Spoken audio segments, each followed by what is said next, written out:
नमस्कार दोस्तों।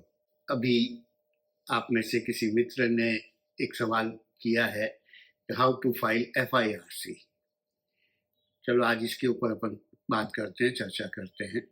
तो एफआईआरसी का फुल फॉर्म है फॉरेन इनवर्ड रेमिटेंस सर्टिफिकेट। पहले तो इसकी जरूरत क्यों पड़ती है?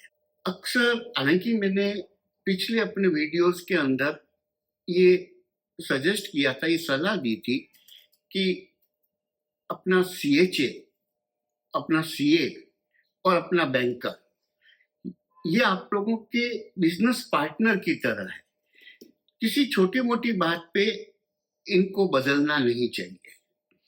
तो एफआईआरसी की जरूरत क्यों पड़ती है कि अगर आप फॉरेन एक्सचेंज का काम, फॉरेक्स की डीलिंग दो डिफरेंट बैंकों के साथ कर रहे हो, या आपने एक बैंक को से रिसेंटली स्विचिंग कर ली, किसी दूसरे बैंक में आपने अकाउंट खोल लिया है, तो हो सकता है आपके बायर ने कुछ एडवांस पेमेंट या पार्ट पेमेंट पुरानी वाली बैंक में भेज दिया हो, और आपने जब एक्सपोर्ट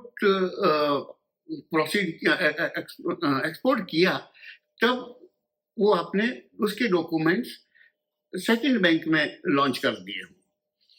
तो चूंकि कुछ पेमेंट का पार्ट आपकी पुरानी बैंक में आ चुका है, कुछ या पूरा भी, 100% एडवांस भी हो सकता है कि आपकी पुरानी बैंक में चला गया हो, या कुछ पार्ट पेमेंट पुरानी बैंक में चला गया हो, और नहीं, आपने जब शिपिंग बिल फाइल किया था एक्सपोर्ट के समय, उसमें एडी कोड देना होता है, वो आपने नई बैंक का दे दिया।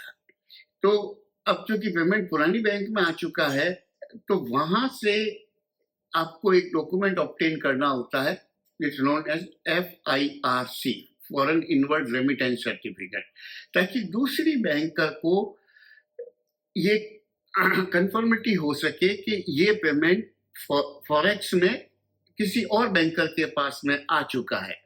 जब आप वो FIRC ऑब्टेन कर लेते हैं, तब आप अपनी नई बैंकर को जाकर, तो उसके पीछे वो एंडोर्स करता है कि हाँ, इतना इस वैल्यू का एक्सपोर्ट का था और इतने वैल्यू का पेमेंट आ गया। अगर उसमें कुछ भी बैलेंस होता है तो आप और फर्दर नेक्स्ट डॉक्यूमेंट के अंदर उसको और एडजस्ट करा सकते हो, और फिर नील होने के बाद में वो नील एंड वॉइड हो जाती है, खत्म हो जाता है। अप्लाई कैसे करना है? अगेन बहुत ही सिंपल है कि आपकी जो भी पुरानी वाली बैंकर है, अलग अलग बैंकों में थोड़े थोड़े अलग अलग सिस्टम है, किसी बैंकों में ऑनलाइन है, किसी में मैनुअल एप्लीकेशन लेनी होती के थ्रू प्रोसेस करना होता है। तो आपने मैनुअल है तो मैनुअल में वहाँ पर उस बैंकर को आप अप्लाई करोगे, आप उसकी पेमेंट की डिटेल बताओगे, और कौन सी बैंकर के नाम पे आपको वो चाहिए उसकी डिटेल दोगे। तो बैंकर जो है, क्योंकि FIRC जो एक सिक्योरिटी पेपर के ऊपर प्रिंट होता है, उसमें प्री प्रिंटेड नंबर्स होते हैं, बैंक ऑफिसर उसमें साइन करके देता है, तो वो ले जाकर आप दूसरी बैंक में देने से आपका जो नया शिपमेंट लगा है उसके साथ में वो पेमेंट को मार्क ऑफ कर देंगे। मेरे ख्याल से आपकी जिज्ञासा मैं पूरी कर पाया हूँगा, और भी इसके लिए अगर कुछ जानकारी चाहिए आप जरूर बताएं। आज इतना ही, धन्यवाद।